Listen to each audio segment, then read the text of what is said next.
नमस्कार. राणीज किचनमध्ये तुम्हा सर्वांचं खूप खूप स्वागत आहे. आज मी या ठिकाणी बनवणार आहे वेळ अमावस्या स्पेशल भजी. ही बनवायला खूप सोपी आहे, पण खायला खूप भारी लागते. वेळ अमावस्या आली की 2 दिवस आधीपासूनच महाराष्ट्रामध्ये ही भजी बनवायची खूप सारी तयारी चालू असते. हिरव्या भाजीपाले आणा, निवडा, त्याला साफसफाई करून ठेवा. अशा खूप साऱ्या याची तयारी चालू असतात. खूप मज्जा येते बरं का भजी बनवताना. चला तर मग आपण रेसिपीला सुरुवात करूया. या ठिकाणी मी साहित्य किती घेतलेलं आहे ते सांगते. या ठिकाणी 1 किलो बेसन पीठ घेतलेलं आहे. 1 किलो बेसन पिठाची मी भजी बनवणार आहे. त्यासाठी लागणार आहे 1 कांद्याची पात, 2 मेथीची पेंड्या आणि पाव किलो वाटाणे शिजवून घेतलेले आहेत. हरभरे, पाव किलो हिरवे वाटाणे घेतलेले आहेत, पाव किलो शेंगदाणे घेतलेले आहेत, 1 गाजर घेतलेला आहे आणि 4 गड्डे लसूण सोलून वाटून घेतलेला आहे. मध्ये अद्रक मिक्स केलेला आहे आणि या ठिकाणी चिंच भिजवून त्याचं पाणी काढून घेतलेलं आहे. इतकं साहित्य आपल्याला लागणार आहे. याच्या व्यतिरिक्त आपल्याला फोडणीला सुद्धा काही वस्तू लागणार आहेत. ते मी फोडणी टाकताना तुम्हाला दाखवते. पण या ठिकाणी हे सर्व प्रमाण जे आहे ते 1 किलो बेसन पिठाचं आहे. यानंतर गॅसवरती एक मोठा 5 ते 6 लिटरचं मोठं पातेलं ठेवलं होतं. भजी जास्त आहे त्याच्यामुळे पातेलं थोडंसं मोठंच घ्यायचं, म्हणजे त्याच्यामध्ये व्यवस्थित बनवता येतं. यानंतर याच्यामध्ये मी पाव किलो तेल घातलेलं आहे. भजी या ठिकाणी 1 किलो आहे, त्याच्यामुळे पाव किलो तेल घातलेलं आहे. तेलाला छान कडकडीत गरम होऊ द्यायचं.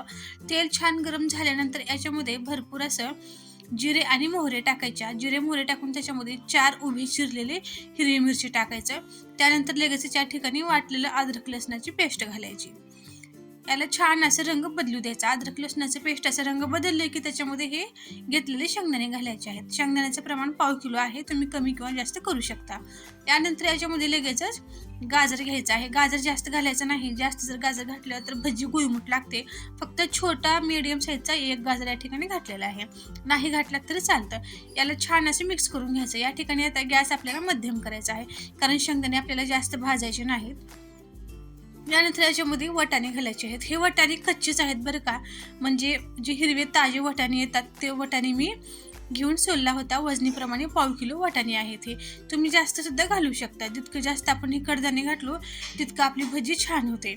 आता गॅस मध्यमच आहे, गॅस फुल करायचा नाही. लगेच आता या ठिकाणी वाटाणे सुद्धा जास्त भाजवायची गरज नाही, कारण ह्याला आपल्याला जास्त असं फ्राय करायची नाही. लगेच या तेलामध्ये आपल्याला 5 ते 6 चमच मीठ घालायचं आहे. म्हणजे आता 1 किलो या ठिकाणी बेसन पीठ आहे, म्हणजे आपल्याला या ठिकाणी मीठ मिरची थोडंसं जास्तच घालायचं आहे. हे पोह्याचा चमच आहे, आपण जो रेग्युलर पोहे खातो त्या चमच्याने 5 ते 6 चमच मीठ घातलेलं आहे. 7 ते 8 चमच लाल मिरची घातलेली आहे आणि 2 चमच हळद घातलेला आहे. बस इतकंच आपल्याला घालायचं आहे. जर तुम्हाला तिखट जास्तच लागत असेल तर तुम्ही मिरची वाढवू शकता, किंवा जर तुम्ही मीठ कमी खात असाल तर मिठाचं प्रमाण कमी करू शकता. पण या ठिकाणी मी तोंड भरून खमंग भजी हे थंड झाल्यानंतर परत याचं मीठ आणि मिरचीचं प्रमाण कमी होतं, त्याच्यामुळे या ठिकाणी मी थोडंसं जास्तच घातलेलं आहे. आता या ठिकाणी आपल्याला 10 ते 20 सेकंद हे सर्व मीठ मिरची हळद छान भाजून घ्यायचं आहे. आणि त्याच्यामध्ये हे जे आपण चिंचाचं पाणी काढून ठेवलं होतं ते पाणी घालायचं आहे.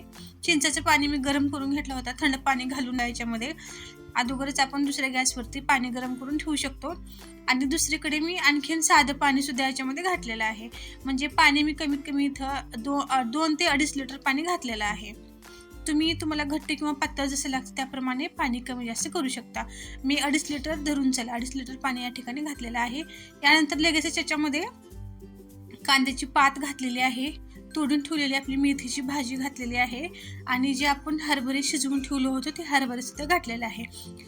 हरभरे, कांद्याची पात आणि मेथीची भाजी हे आपल्याला वरूनच घालायचं आहे. याला फोडणीमध्ये आपल्याला घालायची नाही. वरून घातल्यामुळे काय होतं, कांद्याची पात आणि मेथीची भाजी जी आहे ना याची चव जशी असते तशी असते. जर आपण फोडणीमधून हे भाज्या घातलो तर भजीला थोडीसं वेगळी चव येते, भाजी खाल्ल्यासारखी चव येते. रेग्युलरची भाजी जशी खातो तशी चव येते. त्यासाठी आपल्याला भजीसाठी काहीतरी वेगळी चव हवी असते, म्हणून आपल्याला हे वरूनच टाकायचं आहे, फोडणीमध्ये टाकायचं नाही. आणि हरभरे जे आहेत ते मी कुकरमध्ये 7 ते 8 शिट्ट्यामध्ये शिजवून घेतले होते. आता हे सर्व आपल्याला छान मिक्स करून घ्यायचं आहे. मिक्स केल्यानंतर भाजी जी आहे ती शिजून आपल्याला थोडीशी कमी होते, म्हणजे पाण्यामध्ये उकळून भाजी थोडीशी कमी होते. आणि हे या ठिकाणी पाण्याला छान उकळी आलेली आहे. आता या पाण्याला उकळी आल्यानंतर लगेच पीठ टाकायचं नाही. त्या पाण्याला आपल्याला कमीत कमी 4 ते 5 मिनिटं फुल गॅसवरती उकळून घ्यायचं आहे. जितकं छान हे पाणी उकळेल ना तितकी आपली भजी छान होते.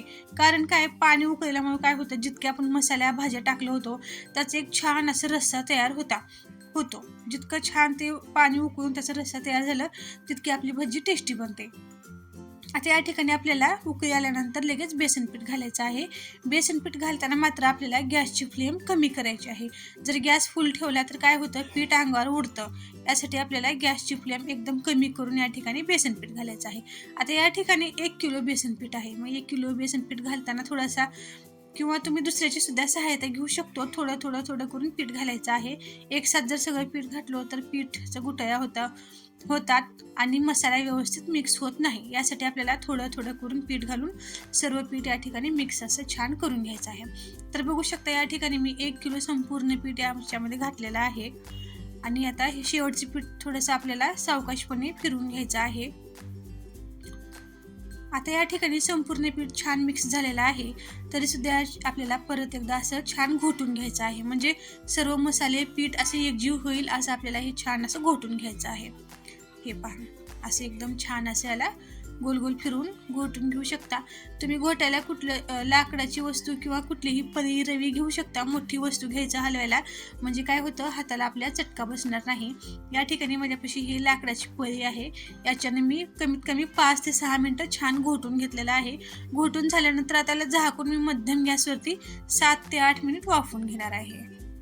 या ठिकाणी 10 मिनिट झालेत. 7 ते 8 म्हणले होते मी, पण 10 मिनिटं या ठिकाणी झालेले आहेत. मध्यम गॅसवरती 10 मिनिटाला वाफवून घेतलेलं आहे. बघू शकता या ठिकाणी हे आपलं भजी तयार झालेली आहे. जर तुम्ही चुलीवर करत असाल तर जेव्हा आपण हे पीठ टाकून झाल्यानंतर आपल्याला फक्त त्यावरती याला शिजवून घ्यायचं आहे. गॅस फुल करायचा नाही. जर गॅस फुल केला तर आपली भजी काय होते, करपते. मग ते पीठ जे आहे ते कच्चं लागतं, व्यवस्थित आपली भजी तयार होत नाही. त्यासाठी आपल्याला मध्यम गॅसवरती किंवा चुलीवर जर केलो तर आपल्याला हे कोळशावरती किंवा इस्त्यावरती त्याला छान शिजवून घ्यायचं आहे. ह्याचं फक्त मेन एकच आहे, जेव्हा आपण पाणी टाकतो आदन जे येतं त्या आदनाला आपल्याला छान उकळून घ्यायचे आहे. जितकं छान आदन उकळलं तितकी छान आपली ही भजी तयार होते. तर बघू शकता या ठिकाणी छान टेस्टी आपली ही व्यायामोशा स्पेशल भजी तयार झालेली आहे. या भजीला तुम्ही 5 ते 6 दिवस आरामशीर खाऊ शकता.